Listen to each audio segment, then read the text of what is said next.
Essa empresa aqui conseguiu dar a volta por cima e está entregando resultados excepcionais nos últimos trimestres. Eu estou falando da Mills. Fala pessoal, eu sou Pedro Guedes, criador do canal. Quero lembrar para vocês que caso você queira aprender a montar sua carteira de investimentos de forma 100% prática, com autonomia, sabendo o que você está fazendo e, claro, com uma carteira de investimentos que seja lucrativa e rentável para o longo prazo, sem tocar no link da descrição, que é o link do meu e-book, que lá eu vou te ensinar todo o passo a passo de forma prática para você, com autonomia e independência, montar sua carteira de investimentos selecionando as melhores ações e fundos imobiliários por longo prazo. Então toca no primeiro link, já deixa o seu like, se inscreve aqui no canal e bora pro vídeo. A gente vai falar aqui hoje da Mills, que é um dos maiores players de locação de máquinas e equipamentos do Brasil. Então a gente tá falando de uma locadora, mas não é uma locadora tradicional, estilo uma Movida, uma Localiza. Aqui a gente tá falando de uma locadora de maquinário pesado, tá? De linha amarela. E também estamos falando de maquinário como, por exemplo, plataformas elevatórias. Então a Mills, ela faz a locação desse tipo de equipamento e tem uma diferença muito relevante de uma empresa como uma Localiza ou como uma Movida. Por quê? Vamos dizer que você vai lá e decide viajar, fazer uma viagem para o Nordeste, uma viagem, né, internacional que seja, você quer alugar um carro. Você vai estar optando ali por um veículo e você vai estar querendo o quê? Que seja um veículo do ano, um veículo que esteja ali em boas condições, bem preservado. Então a empresa que nem essa Localiza, ela tem que estar ali renovando sua frota ano após ano. Aqui, quando a gente está falando de locação de veículos de linha amarela, plataformas elevatórias, o que acontece é que a empresa não precisa estar renovando sua frota todos os anos. O que é que isso quer dizer? Que o ciclo de vida de um maquinário desse é muito maior do que um carro. Então, a empresa tem gastos menores com a renovação de frota, ela consegue por equipamento por mais tempo, ela consegue dar um ciclo de vida maior para o seu maquinário. Isso é um ponto que é uma vantagem muito boa para esse tipo de locadora, tá? Então, primeira característica sobre a Mills é essa daqui. Bora lá. O código dela na bolsa é Mills3, uma empresa ali de 3,2 bi de valor de mercado, com sede no Rio de Janeiro. Então a gente pode parar para ver aqui, ó, um período histórico máximo. A gente consegue ver que ela saiu de R$ 10 e foi para 30, né? Multiplicou por 3 ali o seu patrimônio. Isso lá de 2010, 13, 14. E depois ela caiu, né, de 30 para R$ 2, mais de 90%. Pedro, o que foi que levou a empresa até essa ascensão e depois essa queda? Como a empresa do Rio de Janeiro, ela ficou ali, né, numa expectativa muito grande, recebendo locação de empresas que iam sediar a Copa do Mundo. Então, como a gente teve que a Copa foi lá no Rio de Janeiro, a Mills, a empresa, queria se beneficiar muito. Pedro, por que ia? Olha só o que aconteceu. Muitas empresas que contrataram a Mills eram empresas que estavam ligadas com Odebrecht, Lava Jato, enfim. E aí, quando a fonte dessas empresas secou, né, tudo foi por água abaixo, a Mills deixou de ter sua fonte de receita. O que aqui acontece é que, basicamente, por esse fator, a empresa ali perdeu muito sua receita, sua capacidade de geração de renda. Mas a Mills não estava ligada diretamente nesses esquemas da Lava Jato, enfim. Então, basicamente, ela dependia somente do setor de construção. E aí, quando essas empresas caíram, a empresa caiu também, né? Mas ela tá dando a volta por cima, tanto que a gente pode ver que ela saiu de R$ 2 e está chegando agora em R$ 13, multiplicou já por 6 o seu capital. Então, olha só, ponto bem curioso, a gente vai discutir o porquê isso aconteceu.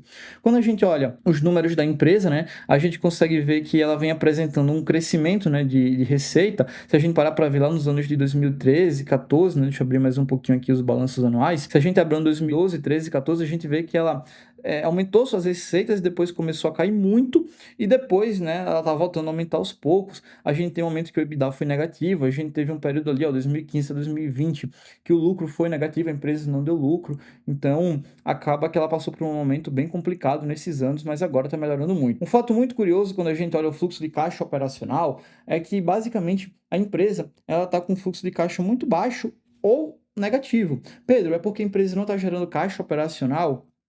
Não, é simplesmente porque uma locadora, e aqui você tem que saber disso para investir, tá? Você tem que entender muito bem o que é um fluxo de caixa operacional, o que é um CAPEX e um fluxo de caixa livre. Se você investe, tem que saber disso, tá? Então, basicamente, o fluxo de caixa operacional é basicamente todo o caixa que entra da atividade da operação da empresa, no caso da Mil fazer locação desses veículos, menos o que ela sai para pagar ali funcionários, despesas operacionais, tá? Então, acaba que o fluxo de caixa operacional é o quanto a empresa está gerando de caixa através da sua operação principal. Só que, peculiaridade contábil aqui, as locadoras, tá? Quando a gente vai fazer essa compra de maquinário, tá? Ela, em uma empresa normal, ela deveria entrar no CAPEX, que nada mais é do que o Capital Expenditure, é o quanto a empresa investe em imobilizados, investe em prédios, investe em maquinário, investe em máquinas para a indústria, que seja, tá? Então, a linha de CAPEX é isso, é a linha de investimentos em imobilizados que a empresa faz. Lembrando que investimentos em renda fixa, por exemplo, ações, não entram em CAPEX, tá? Só que em uma empresa normal, a gente colocaria esses gastos, no caso da Mills, por exemplo, com um trator, com uma plataforma elevatória, a gente colocaria em CAPEX, se ela fosse uma empresa normal. Só que como ela é uma locadora, esse tipo de gasto com maquinário não vai entrar em CAPEX, vai entrar no fluxo de caixa operacional como uma saída. Então vocês vão entender que nas locadoras, tá? Movida, Localiza, Vamos, Mills, o fluxo de caixa operacional tende a ser negativo, mas não é porque a empresa não gera caixa operacional. É porque quando ela vai comprar um trator, ela faz uma saída de caixa muito grande, que ela está comprando o trator, e esse valor do aluguel ela entra aos poucos. Então, por exemplo, ela compra um trator de 200 mil reais, só que entra 5 mil por mês.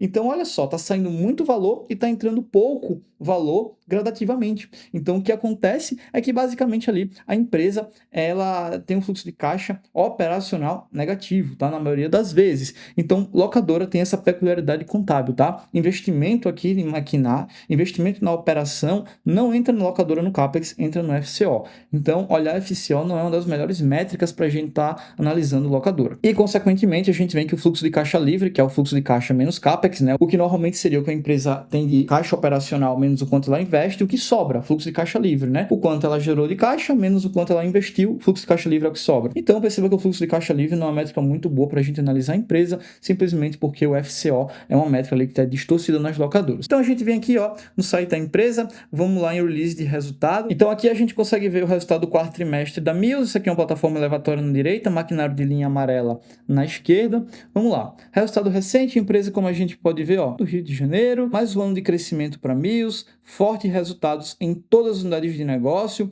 recorde de receita de 1,4 bilhões, crescimento de 25% anual, tá? Com expansão de margem, o que é muito bom. Comprovamos a tese de investimento no mercado de pesado, trazendo maior diversificação e previsibilidade de caixa para a companhia. Quadruplicaram a frota de maquinário pesado, que é essa de linha amarela em 2023, é uma das maiores que a gente tem no Brasil. Focada na experiência do cliente, o que mais a gente tem aqui? Gerou 444 milhões de fluxo de caixa operacional ajustado no ano. Perceba que aqui, ó, isso aqui é um ponto muito importante, ó, ajustado. O que eu quero dizer com isso? Aqui a empresa fez um ajuste contábil. Então, ela ajustou exatamente essa saída de investimento e agora esse fluxo de caixa operacional faz sentido a gente olhar, porque ele está ajustado.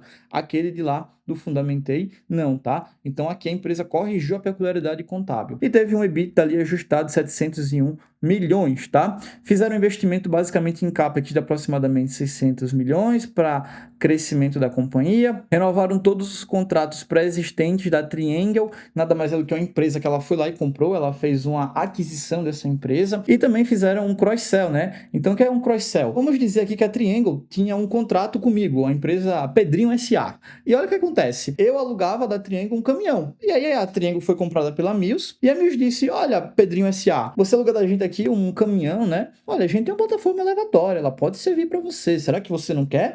Acho que eu queria sim essa plataforma elevatória. Passa para eu alugar aqui também, já que eu ia alugar outra empresa, já alugo com vocês tudo. Então, cross-sell é isso, tá? Buscando excelência no longo prazo, mais de 10 mil clientes, combinação de negócios, exposição de contratos de longo prazo, mitigam oscilações nos ciclos econômicos, isso é bom. Receberam prêmios, enfim, isso aqui já não é muito a nossa praia, né? A ESG não é muito a nossa praia. Motor aquecido para 2024, que será mais um ano de crescimento com rentabilidade. E beleza, orgulhoso do que foi realizado. E é isso, vamos lá, vamos juntos, boa leitura. Então, os principais destaques da empresa, né? Teve um crescimento ali, né, de receita de 11% comparado com o quarto tri, e no ano a ano 25% de receita bruta. Receita líquida a gente viu que teve um aumento de 12% e no ano 24%, muito bom, tá? A gente teve basicamente um EBITDA ali de 700 milhões no ano, ou seja, uma margem EBITDA ali de 50%, uma margem muito boa, tá? Investindo ali 600 milhões no ano em CAPEX, também excelente. Lembrando que nesse caso aqui, o CAPEX que ele coloca aqui é o CAPEX que faz exatamente a compra de maquinário. Então, tem que saber como olhar, tá? Se você olha na contabilidade que a empresa divulga para a CVM, você não pode olhar fluxo de caixa operacional sem fazer os ajustes, e CAPEX também. Aqui no release, ele já faz os ajustes para facilitar nossa vida, tá? Então, vamos lá, dando uma olhada aqui na receita líquida da empresa no trimestre, comparando o quarto tri 23 com o quarto tri 22, cresceu 12%. No ano, a gente teve um crescimento de 26%, então, crescimento muito bom de receita. Um EBITDA ajustado ali, ó, no ano, de 36%, então, muito bom o EBITDA. E o lucro ali cresceu de 28%, tá? E aí, a gente vê que o EBIT também, ó, foi de 45%, então, olha o que é que acontece. EBITDA cresceu 36,7%, e EBIT cresceu 45% e o lucro 28%. Então, alguma coisa depois do EBIT, provavelmente o resultado financeiro, alguma coisa ali fez com que o lucro no período tenha crescido menos, tá? Quando a gente abrir um pouquinho mais essa DRE, a gente vai poder confirmar isso. Quando a gente fala de rental, que é a linha de negócio de equipamentos leves e pesados, a gente vê que basicamente a empresa está com um número ali estável, né, de maquinário, né, 11 mil maquinários, tá? Mas teve um crescimento muito bom de 22% em relação ao mesmo período do ano passado. Então, em relação ao quarto tri 22, a empresa cresceu 22% no número da frota, tá? Então isso é muito bom. A gente vê que não tem mais aquela concentração em construção, isso aqui é um ponto muito bom. Ela conseguiu sair daquele patamar ali concentrado e diversificar em outros segmentos. E puxando aqui o resultado que eu queria, que era isso aqui, ó, a gente vê que a receita líquida, ó, cresceu 21%. Tá? Quando a gente tira os custos de produto vendido, né, CPV, tirando depreciação, a gente chega ali no lucro bruto de 22,5. Quando a gente tira despesas, enfim, com gerenciais, quando a gente tira despesas com vendas gerais e administrativas, que cresceram 14, a gente chega no EBITDA de 24, no EBITDA ajustado, e um EBIT de 19, tá? Então a gente vê que a empresa está apresentando ali, né, EBITDA crescendo, EBIT também crescendo. Então a gente está vendo que basicamente a empresa está aumentando sua receita, aumentando o lucro bruto. Então se está aumentando, ó, 21 a receita e os custos cresceram menos de 21, tem um aumento maior no lucro bruto, tá? Alavancagem operacional, diluição de custo fixo. Quando a gente para ver despesa geral e administrativa que a empresa tinha, ela cresceu 14%. E aí a gente chega no EBITDA de 24%. Ou seja, se a despesa geral e administrativa, que é essa linha daqui, ó, ela cresceu 14 e o lucro bruto cresceu 22, o EBITDA ajustado vai estar maior do que 22, então 24. Só que do EBITDA para o EBIT, a gente teve uma redução aqui, ó, de 24 para 19. Pedro, por que essa redução? Provavelmente depreciação. Tá comprando novos veículos, fez a aquisição daquela Triângulo lá, provavelmente depreciação e amortização tá fazendo com que o EBIT da parte de locação fique um pouco menor, tá? Mas assim, crescimento de EBIT de 20% ao ano é muito bom, tá? É muito bom mesmo. A gente pode ver que o crescimento de locação é reflexo de entrada no setor de linha amarela no ano 2022, aumento também de veículos leves, então foi isso que fez a empresa ter aumento de receita, tá? Os custos tiveram um aumento de 12% comparado com o quarto tri, e aí a gente vê que a margem bruta terminou 74%, uma margem muito boa, tá? As despesas totalizaram 72 milhões no quarto tri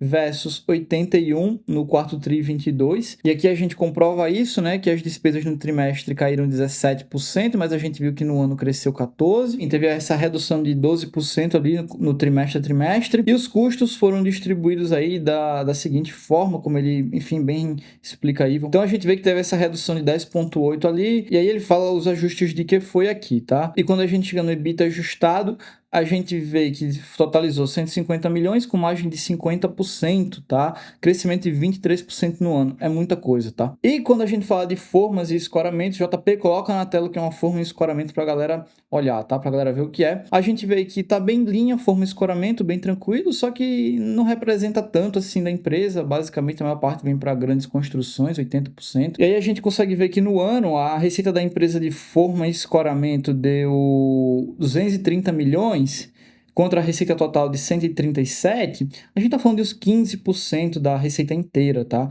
Então, forma e escoramento representa ali 15% de toda a receita. É um valor relativamente pequeno, tá? Não é tão representativo quanto a locação de veículos que a gente viu. A gente vê que no ano após ano cresceu 50% a receita, os custos só cresceram 11%, aí o lucro bruto explode, né? A alavancagem operacional total. As despesas caíram, daí quando você chega em EBITDA e EBIT, pronto, a gente vê que é 370% aumento de EBIT, tá?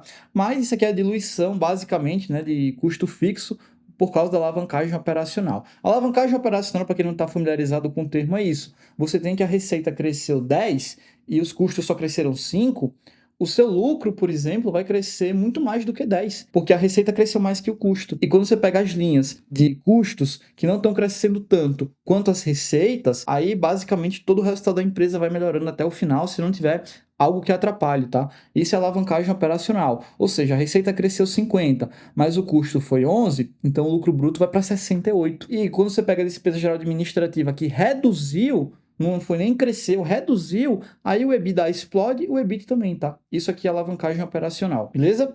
Então, vamos para os destaques financeiros. Aqui tá bem legal em gráficos, tá? Então, a gente vê que a receita líquida cresceu no ano 26%, muito bom, tá? Perceba que a gente viu que basicamente uma parte vem de locação, né? Muito pouco vem de forma e escoramento. Lucro crescendo no ano 28%, com a margem de 20%, excelente, tá? Os custos cresceram, mas não tanto, né? Cresceram de 60 para 68, o custo cresceu 10%, né? Então, enquanto a receita cresceu ali 26, o custo cresceu 10%, né? Por isso que a empresa está apresentando bom resultado. EBITDA crescendo 36 com a margem de 50%, muito bom, tá? Então, assim, resultados excelentes da Mills, certo? E aí a gente pega alguns não recorrentes. Então, o que a empresa teve de resultado não recorrente?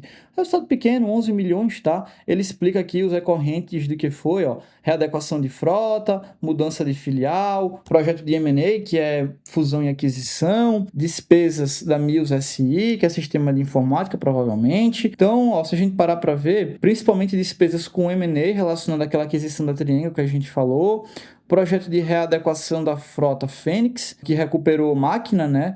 Então, está fazendo revitalizações, gastos de mudança de filiada, que faz a mudança ali de locação das máquinas, então provavelmente está mudando a localização dessas filiais. Enfim, bem tranquilo, tá? Resultado bem tranquilo. Então, receita financeira, tudo que ela recebe de juros de aplicação, de CDB, tesouro, e despesa financeira que ela paga de juros de uma dívida que ela tem. Se esse resultado financeiro é positivo, é porque ela está recebendo mais juros do que pagando, e se for negativo, o contrário. A gente vê que o resultado financeiro ali ficou negativo, né, de 11 para 77, foi um resultado bem mais expressivo. Ele fala porque, ó, maior dívida bruta após captação realizada em dezembro e em junho, tá? Então, a empresa fez emissão de dívida, consequentemente está pagando mais juros dela, tá? Mas a gente vai ver que, basicamente, ela está com um nível de endividamento muito tranquilo, então isso aí é bem pouco relevante. Ou se a gente para ver na comparação anual, a empresa tem um caixa de 500 milhões, uma dívida de 1 bi, sobra uma dívida líquida ali basicamente de só 500 milhões. E ali quando a gente olha o EBITDA, o 0,6, tá? Tá muito saudável a dívida líquida EBITDA dessa companhia, tá? Então o endividamento não é o que preocupa ela, tá? Basicamente a gente vê ali que no ano a empresa aumentou o EBITDA em 36% e aumentou o lucro líquido em 28%, tá? De que ele fala exatamente o porquê, tá? O lucro aumentou em 28%. Uma das causas foi o aumento do EBITDA, que a gente já viu, né? Basicamente devido à alocação, que a empresa está rentabilizando muito bem. Teve um valor de 8 milhões ali devido à redução de imposto, que ela não teve que pagar. Então a gente consegue ver basicamente aqui, ó, no quarto tri 22 para o quarto tri 23, que teve uma redução devido à parte de impostos e também parte negativa, teve aumento de depreciação e também de resultado financeiro, tá? Que fez aumento de dívida. Então, isso aqui foi o que trouxe de positivo para o lucro, isso aqui é o que trouxe de negativo, tá? Mas perceba que no consolidado a gente vê que a empresa está apresentando um resultado muito bom de lucro, tá?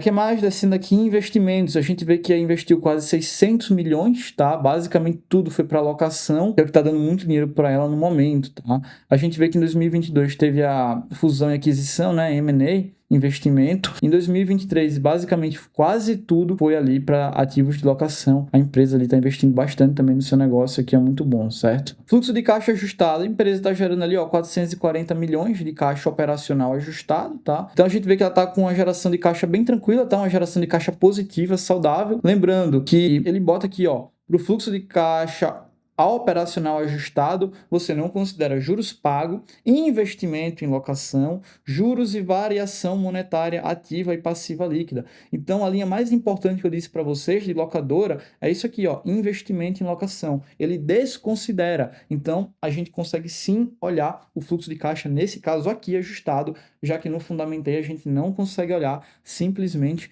porque não está tendo esse desconsideramento aqui do investimento em locação, tá? Então tem que prestar muita atenção nisso. Endividamento a gente já viu, né? Acho que ele deve trazer algum gráfico aqui de endividamento. Traz, ó. Então a dívida tá ali, ó, 2025, 2026, não é um cronograma muito longo, mas se a gente vê que a empresa tem ali no quarto tri 23, ó, 900 milhões de dívida e 556 milhões de caixa, fica uma dívida líquida ali bem pouquinho, de 354 milhões, tá? E quando você pega uma dívida líquida EBITDA ajustada, é 0,5, 0,6, como a gente viu. Então, super saudável a empresa tá. A ESG, enfim, a gente não olha nada de relevante. A ESG sabe que não é no nossa praia, né?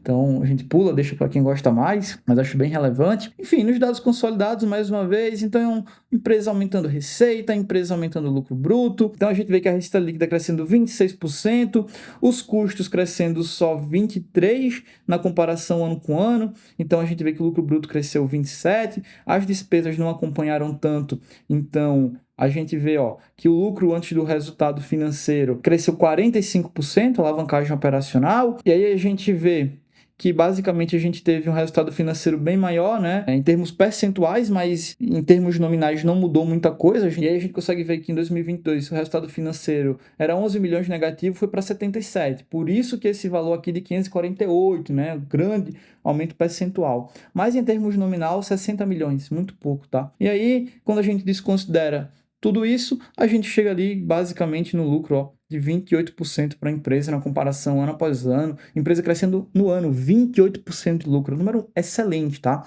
Muito, muito bom mesmo para Mills. Resultados excelentes. Então, basicamente, a gente vê que a empresa está apresentando ótimos números. Se eu der uma nota para ela, seria aqui, ó, número 4. Tá? Empresa bem tranquila, está crescendo bem, fez o turnaround, que é exatamente o momento que ela dá a volta por cima, faz o turnaround, dá a volta, né? Ou seja, ela passou por um momento muito ruim e está melhorando muito os resultados. Muita gente não investe nela porque a Mio estava envolvida lá em 2015. Se você investe desse jeito, paciência, tá? Porque não se investe dessa forma. Você tem que olhar para o presente com perspectiva do futuro. De passado, quem vive é museu, tá? Então, olha bem como é que você está investindo o seu dinheiro. Então, assim, empresa muito boa. Então, se você está gostando do vídeo, deixa o like, se inscreve aqui no canal. Lembrando para você que se caso você queira aprender a investir, fazer uma análise como essa para selecionar boas empresas, toque no link da descrição, que está o link do meu e-book para você aprender a fazer tudo isso. Muito obrigado pela audiência, muito obrigado por ter chegado até aqui e até o próximo vídeo.